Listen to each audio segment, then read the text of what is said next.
So I grew up on a high protein diet. French fries were extremely pleasurable and very addictive, and a soft drink. And then as I got older and larger and my skin got worse, it didn't take very long for me on my own to figure out the source of my problems. So I had to start cutting back. I cut back from my 2 a.m. visits to Fat Burger in California, where I would have the double king burger with smothered in chili and a giant order of French fries, probably also smothered in chili, and a soft drink, which at that point, why we call it comfort food, is because when you're having extreme fat and protein and carbohydrate cravings, you are comforted when you feed that addiction. It's not comfort sort of the way a blanket would comfort you in freezing weather. It's comfort the way a shot of heroin would comfort a heroin addict in need. I grew up on that, and I didn't really have any intervention except the intervention I provided myself. I learned by myself that those foods were making me sick. They were making me not look good. And as I slowly started to eliminate those things from my diet, I started to feel better. And I would wean myself off those foods. And I wasn't very conscious about what I was doing. So it took me a lot longer to do it, and I didn't have any mentors to teach me the right path. I also wasn't a paid athlete, so there was no real incentive for me to want to improve my performance or create an athletic career that lasted 10 years longer than the average person through having an incredible diet. It took me until my late 30s before I really discovered that if I ate clean food, I didn't eat late at night, I didn't eat processed food, I wasn't eating desserts, I was eating soups, salads, drinking juices, and smoothies, I just felt better. And I also had a vanity excuse. I wanted to look better. I wanted to look trim and fit, and I liked the way I looked. Now, at 49, where I feel like I have a fairly good dialogue with doctors and nutritionists and Ayurvedic medicine people and Chinese medicine people and health enthusiasts and gym trainers, I feel like I can hold my own in a debate about what the right diet is for people. The one thing that consistently nobody good in the food industry would ever argue is that the key to optimal health is to eliminate processed food. I've never heard anybody say that processed food is a solution or that human beings do need processed food in order to be healthy. The problem that we do have in the diet is that you don't really hear people saying that that is the simplicity of the diet, eliminate processed food. You hear a lot of confusing things when you're starting off trying to take this adventure.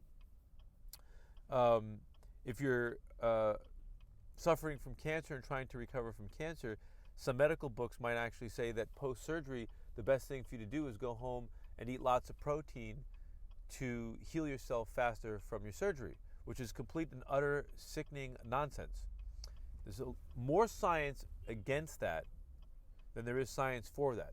It's just a common myth. Another common myth in nutrition is how much protein do you actually need?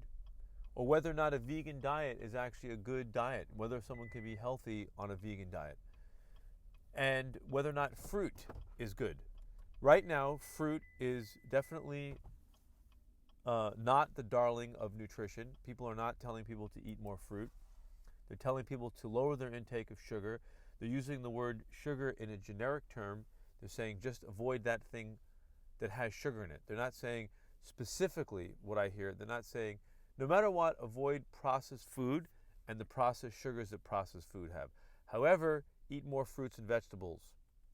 They're not saying don't worry about eating nectarines, peaches, plums, mangoes, papaya, pineapple, and all the beautiful things that it contains other than the sugar, the vitamins, the antioxidants, the flavonoids, the enzymes, the things that are difficult for certain scientists to quantify, but we do know a lot of those things play a vital role in protecting a cell or fighting cancer. If you avoid those, you have no source of them. You're making yourself more susceptible to illness. Fruit is also anti-inflammatory, and fruit actually contains the sugar that is easily converted into glucose for a source of energy. The easiest source of energy, the cleanest source of energy. Is that one size fits all? Does that mean that you should go out right now and eat 5 pineapples for dinner and you're going to be fine? Not necessarily. That's not what it means. It means a balance has to be created in how much fruit you consume each day versus how much vegetables, nuts, sprouts, and seeds. And the balance is really an understanding that how much fruit sugar you can consume is directly proportionate to how active you are. The more sedentary you are, the less fruit sugar you would want to consume. That doesn't mean that you're going to have a terrible chemistry if you consume too much fruit sugar. It just means that it's not really necessarily one size fits all, that you just tell everybody to consume 3 servings of fruit and then everyone's okay. It's not necessarily the truth. Some people are very, very active and they need more fruit sugar. Some people are very toxic in their diet, and so when they eat too much fruit sugar, they don't feel so well. They feel woozy or they feel tired. Maybe they go to the bathroom and they don't see something they like, and they think it's because of the fruit. So let's not be afraid of fruit in 2018. Let's be afraid of processed foods and processed sugars. Let's start making fruit our friend again. Let's look at fruit juice as a way of getting the nutrients into the body with minimal to no digestion quickly, and see those types of juices as very friendly. And when a person is concerned about their blood sugars, what they might want to do then is take a fruit juice from Juice Press and dilute it with water and drink it over a slower period of time.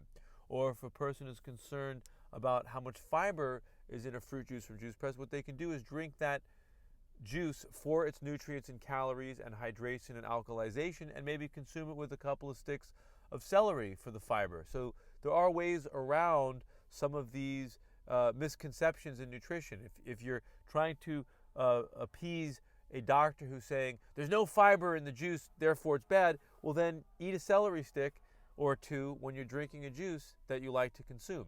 But all in all, we're all in agreement that you have to eliminate processed food. In other videos I'm going to do that you might find me in, I'm going to talk more about dairy from various animals and how that's a problem in the chemistry. And we're gonna get to the bottom of this. Thanks a lot.